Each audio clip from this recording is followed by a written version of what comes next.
कपड़े धोने वाली बहू। शादी के पहले से ही विभा को कपड़े धोने का बड़ा शौक था। कभी नल के नीचे तो कभी तालाब के पास। अरे मेरी नीली वाली लुंगी नहीं दिख रही है। विभा की अम्मा, कहाँ रखी है लुंगी? अरे वो तो विभा ने परसों ही धोकर रखी थी आपकी अलमारी में। देखो वहीं होगी। वो ना मैंने आज धो दी, मुझे लगा कि गंदी हो गई होगी। अरे कैसे गंदी हो गई थी? उसे तो मैंने पहना भी नहीं। हे भगवान, इस लड़की के कपड़े धोने की आदत से परेशान हो गया हूँ मैं। जितना तो घर में राशन नहीं आता, उससे कहीं ज्यादा डिटर्जेंट पाउडर का खर्चा है। इसकी शादी करवा दो, शादी। जाए अपने घर में ही करे काम, फिर चाहे घर के कपड़े धोने हो या पूरे गांव के। हाँ ठीक बोल रही हो, देखता हूँ मैं कोई लड़का। वो दिन भी आ जाता है जब विभा को देखने लड़के वाले आ जाते हैं। लड़की मुझे अच्छी लगी। होने वाली सास कहती है, बेटी अगर कुछ पूछना है तो पूछ लो। वैसे तो हमारी लड़की बहुत ही शर्मीली है, जो बोल दो वो मान लेती है, इसे क्या पूछना होगा। अरे कैसी बात कर रही हो माँ, मुझे इन लोगों के घर रहना है, सवाल तो कई है। हाँ हाँ बेटा, पूछ लो ना, क्या पूछना है। आप लोगों के घर कपड़े कौन धोता है? सास का मुंह बन जाता है। देखो, अगर तुम ये कहना चाहती हो कि तुम्हें कपड़े धोने नहीं आते तो सुन लो, कपड़े मैं ही धोती हूँ, लेकिन तुम्हारे आ जाने के बाद मैं रुमाल तक नहीं धोऊंगी।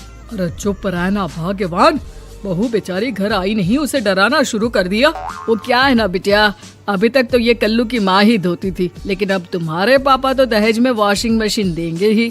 तभी विभा की माँ बोल पड़ती है, सवाल भी पूछा तो क्या। वैसे भाई साहब, मशीन की तो फिर भी कपड़े धोने की कैपेसिटी होती है। मतलब जो बिटिया दे रहे हैं ना विभा, इसे कपड़े धोने का बहुत शौक है। ये आप लोगों के क्या, आस पड़ोस गांव मोहल्ले सबके कपड़े धो दे और उफ तक ना करे। बाहर देखा नहीं आपने कितने कपड़े सूख रहे हैं? सब हमारी बिटिया ने ही तो धोए हैं। बस भी करो ना माँ, शर्म आ रही इतनी तारीफ सुनकर।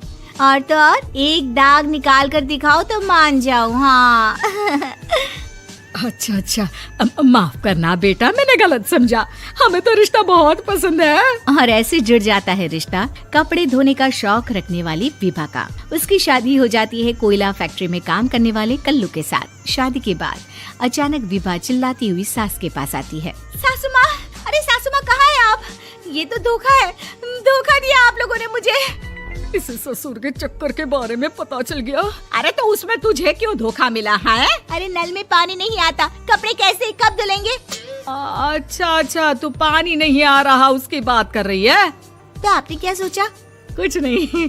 अच्छा हाँ, तेरी माँ ने कहा था कि कपड़े धोने का शौक है तुझे, याद आया मुझे। शौक बोलकर कपड़े धोने वाले मेरे जुनून को कम ना आके सासू माँ, कपड़ा धोना मेरा गुरूर है। तभी पति भी वहाँ आ जाता है। अभी मैंने इसे सनी देओल की फिल्म दिखाई है, उसी के डायलॉग मार रही है माँ। अच्छा सुन, साफ बता रही हूँ, पानी सुबह 4 से 6 और शाम को 10 से 12 आता है, समझी? विभा टाइमिंग सुनकर हैरान हो जाती है। ये क्या भूतों का मोहल्ला है? सुबह 4 बजे उठकर कौन कपड़े धोता है? 4 बजे टंकी में पानी जाता है, फिर सारा दिन धोना ना, किसने मना किया? अरे कैसी बात कर रही हैं? 200 लीटर की टंकी में कितने कपड़े धो लूंगी मैं? सुबह ही उठ जाऊंगी मैं। अब क्या था, विभा सुबह 4 से लेकर रात के 12 बजे तक कपड़े ही धोती रहती। एक रोज सास पड़ोस से निकलकर कहीं जा रही होती है कि साथ वाली कहती है, हाँ कल्लू की माँ, जरा ये बताओ कि 2 साड़ी है, 2 ब्लाउज और एक पेटीकोट और एक नाड़े वाला लंबा कच्छा। हाँ तो? अरे तो क्या, कितना लोगी धुलाई ये बताओ। धोबन दिख रहे हैं हम क्या? हमारे पति सरकारी नौकरी से अभी रिटायर हुए हैं और बेटा सुपरवाइजर है कोयला फैक्ट्री में। धोबन समझ रखा है हमें? हाय रे कल्लू की अम्मा, माफ कर दो, वो तो मोहल्ले में यही सब बता रहे थे कि तुमने बहू को कपड़ा धुलवाने के काम में लगा दिया है। सास को पड़ोसन की बात सुनकर गुस्सा आ जाता है। वो घर पहुंचती है जहां घर के बाहर ही इतने सारे कपड़े सूख रहे होते हैं जितने कि किसी धोबन के घर पर। अरे ओ कल्लू की दुल्हन, बाहर निकल। माँ जी यहीं आ जाओ, बाथरूम में चादर धो रहे हैं हम। अरे अभी हम धोते हैं, तुमको बाहर निकलो। ये आस पड़ोस वाले बोल रहे हैं कि हम बहू से कपड़े धुलवा कर उसे कपड़ा धोने वाली बना दिए हैं। अरे छोड़ो ना माँ जी, किन लोगों की बातों में आती हो? आस पास के लोगों का तो काम ही होता है कि वो किसी तरह सास बहू को लड़ा दे। बहू सारे घर के कपड़े धोती है, ये क्या कम है? बोलिए। सास को भी लग जाता है कि वो बहू का ये सनकीपन नहीं छुड़वा सकती, इससे अच्छा है कि खुद ही चुप हो जाए।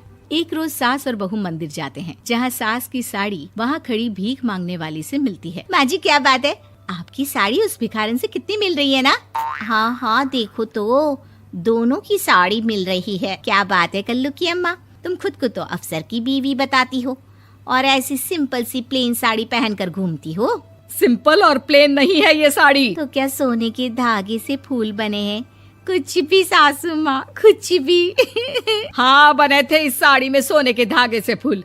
मेरे पति लेकर आए थे मद्रास से स्पेशली मेरे लिए 10,000 की।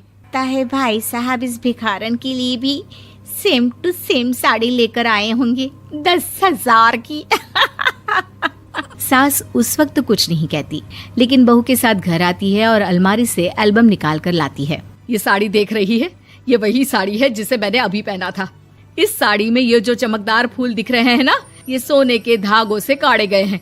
लेकिन तू लोकल वॉशिंग मशीन ब्रश से घिस घिस कर सारे फूलों को निकाल कर साड़ी प्लेन कर दी।